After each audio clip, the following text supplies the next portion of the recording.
Hi everyone, it's Jack back with another video. Today I'm going to be talking about Home Depot. Fantastic company. The hardware retailer has been a consistent market beater over the long term. Been well over 100 bagger over the really long term. Now a $337 billion company with more than $150 billion in annual revenues. A true giant of the American economy with a consistent and growing dividend at 2.37% as we speak today. It's now down 22% on the year. $324 stock from its all-time highs in December. I want to find out if this is a reasonable buying opportunity and if it's undervalued after this 20% drop.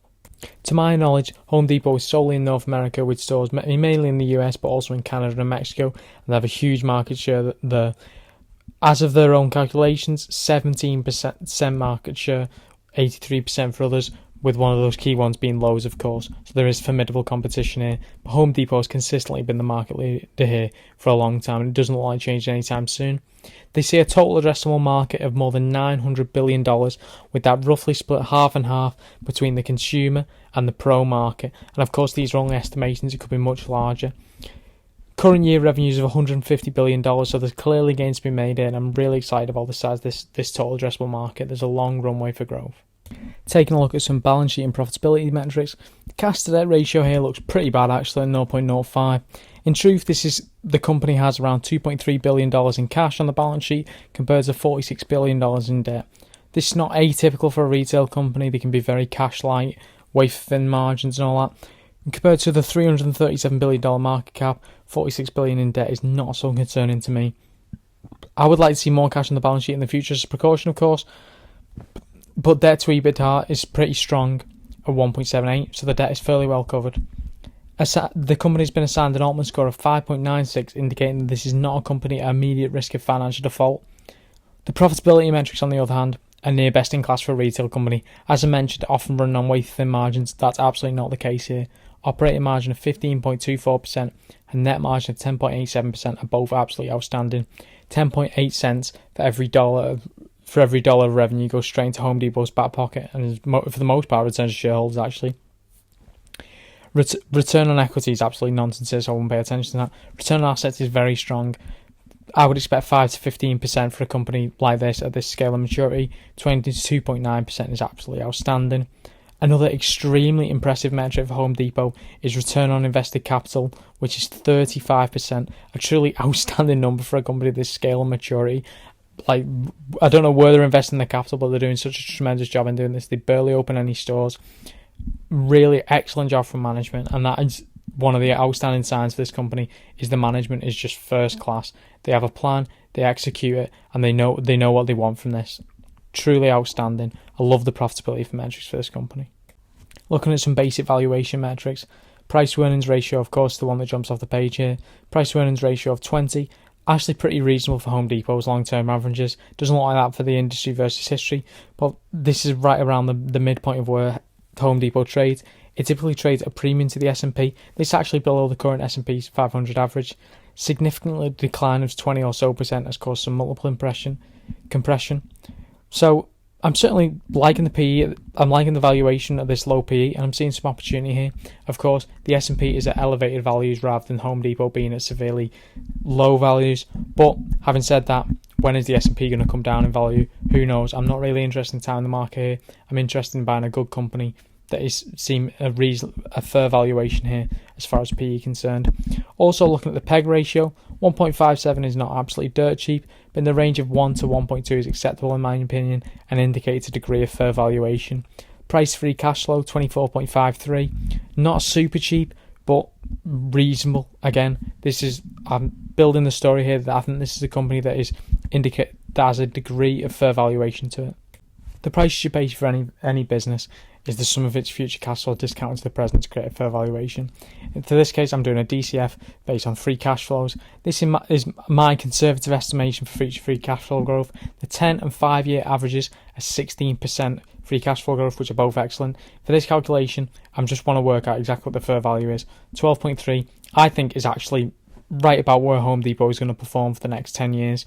I think 16% is maybe a little overblown, and I think that's hard to keep up over the long term. So I think taking a more conservative approach, going for the 12% is a more realistic outcome. In the interest of completeness, DCF based earnings per share of just 10% gave exactly the same fair value. This is almost half the 10-year and 5-year rate of 19.4 and 18.5% respectively, and 1/3 of this year's 30% growth. I believe Home Depot is trading at least its fair valuation, if not below. Again, I've used conservative estimates here. You can quite easily do ratings for 14-15% free cash flow growth, even the 10 and 5-year average of 16%, and you'll get a company that's significantly below its current fair value. Taking a look at the full year 2021 numbers, really impressive here. Strong performance in 2021. 14% revenue growth to now $151 billion. 14% revenue growth on the surface for any old company is not particularly impressive, but just at the scale this company is at, that is very impressive to me.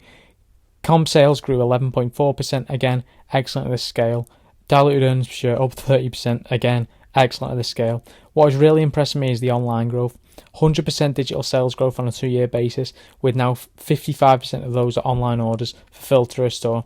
Almost overnight, Home Depot has rapidly adapted, developed its online offering, and is again just providing a better experience for customers. They're only opening seven new stores in 2021. Who knows what they'll open next year? It's probably going to be, again, a low conservative number between 5 and 10. Never a super high rate of new store growth for Home Depot. They just keep on delivering, and this is, I think, the best way. It's pretty much a saturation for new stores in North America now, unless they want to move internationally, which I'm not sure they have so much of an appetite to do. I think this is sensible, and this is a sensible rate of store growth to keep. And with the high rate of return on invested capital, I think this is really promising. As I mentioned, one of the things I like most about this company is the management. They have a clear, defined plan, and they're executing on it. The plan going forward for Home Depot is to grow that market share incrementally and consistently by delivering the best customer experience and extending the low-cost provider position, both of which I think are feasible and sensible. They plan to continue to invest in efficient capital. Return on invested capital of 35% will be great if this could be maintained. Long-term revenue growth goal of $200 billion, which they should hit in not a long time if they're growing sales at $19 billion in the most previous year, and continue with the strong profit growth. Again, all of which I think are achievable if they continue on the plan, and I think are absolutely sensible and the right things to be doing. None of this is to mention the dividend, which increased 15% to $7.60 a share. That's now 140 consecutive quarters of that the company has paid a dividend. That's 35 years. It's not a dividend aristocrat like Lowe's, but it's still consistently paying and consistently keeps growing now. One of those companies that will just help you sleep at night. Such a significant part of life for many, really a bet on the wider American and world economy. Sure to be a larger company over the long term, has excellent management, best-in-class margins and return on invested capital, a strong plan, and trading at a reasonable valuation, in my opinion, at least fair value, if not below. It's now 22% off its all-time highs. I think this presents a reasonable buying opportunity. I'm going to be not loading up. I'm going to be buying a few shares of Home Depot and scaling in my position because I think this is an absolutely fantastic company that I'd really like to own over the long term to provide some. It's a foundational stock for a portfolio. I think it provides some balance, and it's not going to be dropping stupid amounts overnight like many growth stocks are at the minute, particularly today. But again, none of this is financial advice.